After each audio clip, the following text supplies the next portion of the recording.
அனைவரும் வணக்கம். இந்த வீடியோவில் நம்ம என்ன பார்க்க போறோம்னா பிப்ரவரி கடைசி வாரத்துக்கான கரண்ட் அஃபேர்ஸ் நம்ம பார்க்க போகிறோம். தொடர்ச்சி நம்ம வின்னர்ஸ் கிளாஸ் அகாடமி சார்பாக நம்ம கரண்ட் அஃபேர்ஸ் கொடுத்துட்டு வரோம். அது எல்லாமே பார்த்தீங்கன்னா கரண்ட் அஃபேர்ஸ் 2025 சொல்லி தனியாக ஒரு பிளேலிஸ்ட் இருக்கும். அந்த பிளேலிஸ்ட்டுக்கான லிங்க் டிஸ்கிரிப்ஷனில் கொடுக்குறேன். அந்த வீடியோ செக் பண்ணி பாருங்கள். கண்டிப்பாக உங்களுக்கு ரொம்ப யூஸ்ஃபுல்லாக இருக்கும். அதுவும் நீங்கள் கரண்ட் அஃபேர்ஸ் ரிவிஷன் பண்ணுறதுக்கு ரொம்ப யூஸ்ஃபுல்லாக இருக்கும். ஏன் அப்படின்னா ஒவ்வொரு வீடியோவில் அந்த கொடுக்கக்கூடிய அந்த கொஸ்டின் எல்லாமே நம்ம பிடிஎஃப் லிங்கை டிஸ்கிரிப்ஷனில் கொடுத்துருக்கேன். நீங்கள் டவுன்லோட் பண்ணி படிச்சுட்டு வீடியோ பார்த்தீங்கன்னா உங்களுக்கு ரிவிஷன் பண்ண மாதிரி இருக்கும். ரைட்டா? இப்போ நீங்கள் பார்க்குறீங்களா இந்த கொஸ்டின் பேப்பரும் இந்த வீடியோட டிஸ்கிரிப்ஷனில் அட்டாச் பண்ணியிருக்கேன். நீங்கள் டவுன்லோட் பண்ணி டெஸ்ட் எழுதிட்டு பாருங்கள். கண்டிப்பாக உங்களுக்கு டிஎன்பிஎஸ்சி எக்ஸாம், போலீஸ் எக்ஸாம், வேறு ஏதாவது போட்டித் தேர்வுக்கு நீங்கள் படிக்கிறீங்க, central government exam, SSC, RR, bank exam படித்தா கூட ரொம்ப யூஸ்ஃபுல்லாக இருக்கும். ஓகேங்களா? ஃபர்ஸ்ட் கொஸ்டின் பாருங்கள். தேசிய அறிவியல் தினம், ராமன் விளைவு கண்டறிய தினம். அதாவது என்னென்னா சர்சிவி ராமன் தெரியும், கண்டிப்பாக உங்களுக்கு தெரிஞ்சிருக்கும்.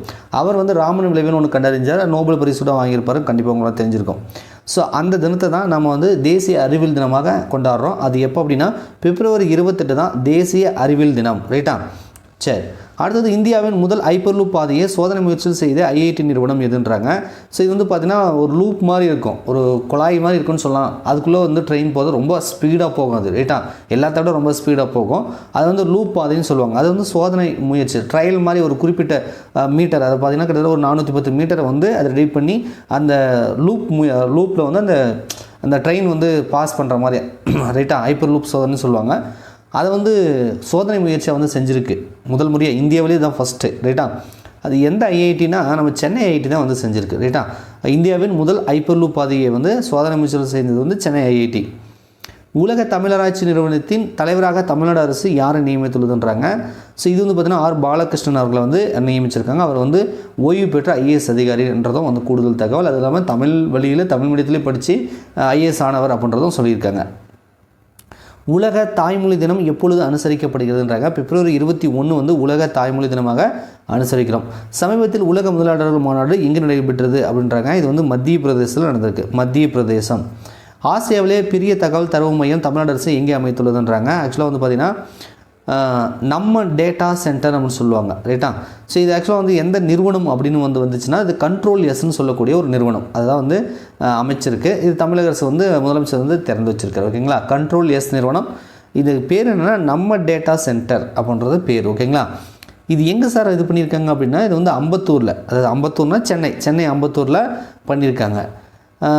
ரிசர்வ் வங்கி இருக்குல்லையா, 5 ஆண்டு நிதி எழுத்தறிவு வாரமாக அறிவித்தது எப்பொழுது அப்படின்றாங்க. இது பிப்ரவரி 24 முதல் 28 அந்த நாட்களில் அறிவித்தது. சங்கினால் செய்யப்பட்ட பதக்கம் கண்டறியப்பட்ட வெம்பக்கோட்டைன்றது விருதுநகர் மாவட்டத்தில் இருக்குது.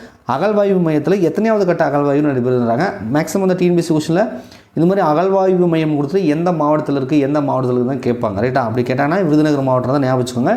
இப்போதைக்கு இந்த கேள்வியில் எத்தனையாவது கட்ட அகழ்வாய்வு நடைபெறுகிறது அப்படின்றாங்க. இது 3ஆம் கட்ட அகழ்வாய்வு வெம்பக்கோட்டையில் நடக்குது. ஓகேங்களா?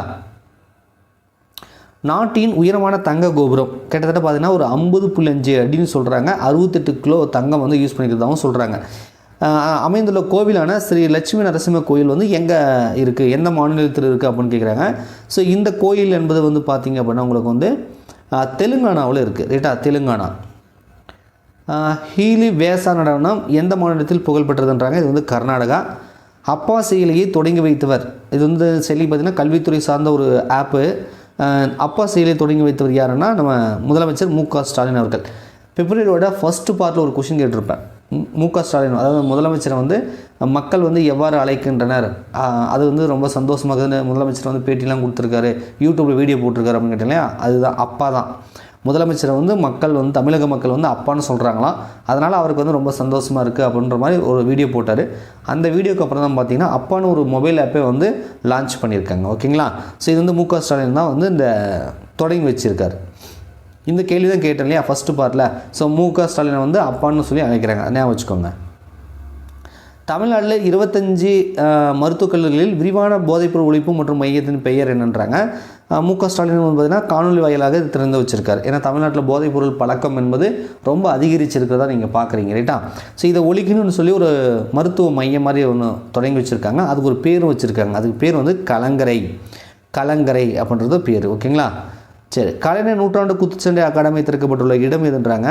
ஸோ இந்த இது பார்த்தீங்கன்னா சென்னை கோபாலபுரம் இருக்கு இல்லையா, அங்கே 8 கோடி ரூபாயில் சென்னை கோபாலபுரத்தில் 8 கோடி ரூபாய் மதிப்பில் ஒரு கட்டடத்தை திறந்து வச்சுருக்காங்க. அதுவும் முதலமைச்சர் தான் திறந்து வச்சார். ஸோ சென்னை என்பது இதுக்கான விடை. இந்தியாவின் முதல் கடல்சார் விமான நிலையம் எங்கே நிறுவப்பட உள்ளதுன்றாங்க. இது வந்து மகாராஷ்டிராவில் நிறுவப்படுறதா சொல்கிறாங்க. மகாராஷ்டிரா. G20 2025 ஆண்டு வெளியுறவு அமைச்சர்கள் கூட்டம் எங்கே நடைபெற்றதுன்றாங்க.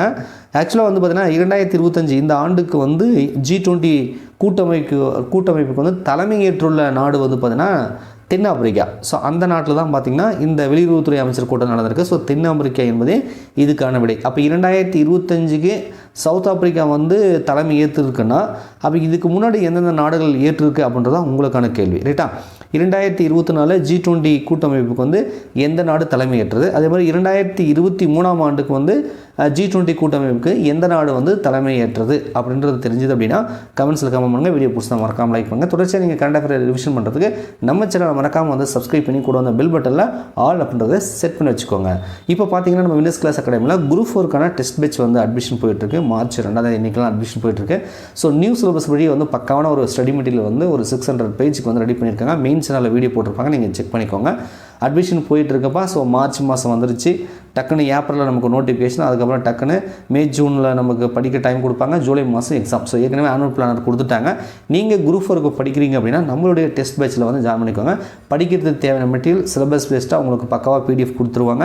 ப்ளஸ் ஆன்லைன் கிளாஸ் ரெக்கார்டட் வீடியோஸும் வந்துடும். உங்களுக்கு கரண்ட் அஃபேர்ஸ் மேக்ஸ் எல்லாத்துக்குமே உங்களுக்கு வந்து மெட்டீரியல் கொடுத்துருவாங்க. ஓகேங்களா? ஸோ அதை வச்சு நீங்கள் படிச்சுட்டு டெஸ்ட்டை பக்காவாக போட்டு பார்த்துட்டு நீங்கள் வந்து வரக்கூடிய குரூப் 4 தேர்வுக்கு வந்து நீங்கள் வந்து ரெடி ஆகிக்கலாம். ஓகேங்களா? ஸோ நீங்கள் டெஸ்ட் பேட்ச் ஜாயின் பண்ண விருப்பம் இருந்துச்சு அப்படின்னா 8012781561